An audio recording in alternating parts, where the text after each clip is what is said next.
And what I'm going to need from all of you people out there is I'm going to need you to look, if you could, right at this light right here. Okay, I think that should do it. Yes, sure, that should do it. Okay. Seeing as our next film being reviewed deals with aliens and comedy, I just couldn't resist donning my own MIB outfit. Hello there, everyone. I'm movie critic Nick Yacobucci, as always, for RealScreenReviews.com, and our next movie review is Paul. This comical and science fiction romp opened round the galaxy on Friday, March 18th, 2011, and it stars Simon Pegg, Nick Frost, Jason Bateman, Kristen Wiig, and Bill Hader. This film comes to us from director Greg Mottola, the director of other comedies such as Superbad and Adventureland. Now this time out he takes on another comedy and combines that with everything from aliens to federal agents, and along the way he'll try to infuse new and big laughs with known and typical stereotypes. Our tale tells us the story of a very easygoing alien named Paul that has been in hiding thanks to the United States military for better than 50 years. With not much explanation, the wisecracking illegal alien comes to the decision of escaping his confines and soon comes into contact with the two human nerds of our story. Graham and Clive, portrayed by Pegg and Frost, are sci-fi geeks touring America's most popular UFO sites until they accidentally come across our real alien Paul, and that's when their world gets turned upside down. No pun intended. Now, with the police breathing down their necks and an accidental kidnapping looming over their heads, our two Earthlings have no choice but to embark on an out-of-this-world trip to return our smart-ass of an egghead to his rightful place. Throw on top of that a crazy dad, a federal agent, and a break-the-rules attitude, and you should have the recipe for a very enjoyable feature.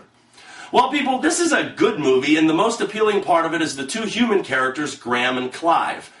They center this outworldly story and bring it down to earth, and all the while give you two reasons to keep watching and to keep rooting.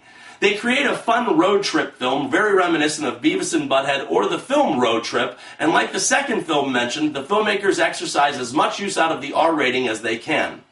They don't discriminate when it comes to vulgarity, taste, or sensitivity, and all of this works in the film's favor. Now, this is not a bad movie by any means of the word, but this is a very easy story with an even easier script. It's as if they were too worried about making the film too campy for anyone to craft anything challenging, and it was little things like this that prevent a film like Paul from becoming something great. The title character Paul is funny, and I was laughing, but I was hardly rolling in the aisles.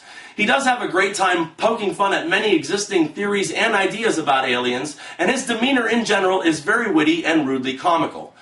Paul is no Howard the Duck, but I don't think that he's going to be regarded as the next Roger Rabbit anytime soon either. Which brings me to Seth Rogen, and I already touched base with this in the review for The Green Hornet. He plays the same hapless, non-directional slacker and loser in almost every film, and even as an animated alien, he's exactly the same. I like Seth Rogen, but I wish he would do something else and take a lesson from stand-up comic Dane Cook. Dane Cook, in addition to his comedies, has also turned in very credible dramatic performance in both Kevin Costner's highly overlooked Mr. Brooks and as Scott Caan's brother on TV's new Hawaii Five-0. This unfortunately brings me to the one major issue that I did have with Paul. Now, there were so many tributes, homages, homages, comments, quotes, and out-and-out copies from other films, it just got to be monotonous after a while. I like to have as much fun at films as the next person, but in the last third of this film, it's as if they couldn't speak 3 lines of dialogue without injecting a line from another more popular film.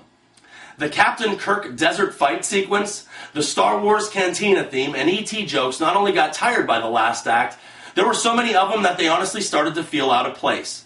Every time the filmmakers felt the need to do this, it stopped being its own movie for me, and it truly felt like they cared more about making fun of other films than they cared about making this new one. Now, this film does get a boost from a slew of quality actors in smaller roles. Jane Lynch, David Koechner, Jeffrey Tambor, and John Carroll Lynch all show up and bring laughs with them. Then you also have Kristen Wiig in a very funny turn as Ruth, the love interest of Graham, and even Sigourney Weaver shows up to make fun of her own most famous and memorable lines. At 100 minutes, Paul wasn't an unpleasant experience at the multiplex, but this film would never ever be able to hold up in the summer movie season for one reason only: it's not that good. It's an okay film that will most likely be deemed by teenagers to be a work of genius. It did have better than average laughs throughout, but once again, anything but challenging. At a bare minimum, a movie cannot be all that bad when you can leave the theater with the lesson learned of be yourself, speak from your heart, and all that other crap. 2.5 stars out of 4 for something average. And remember, people, I'm not always right, only when it comes to the movies. And thank you for your attention.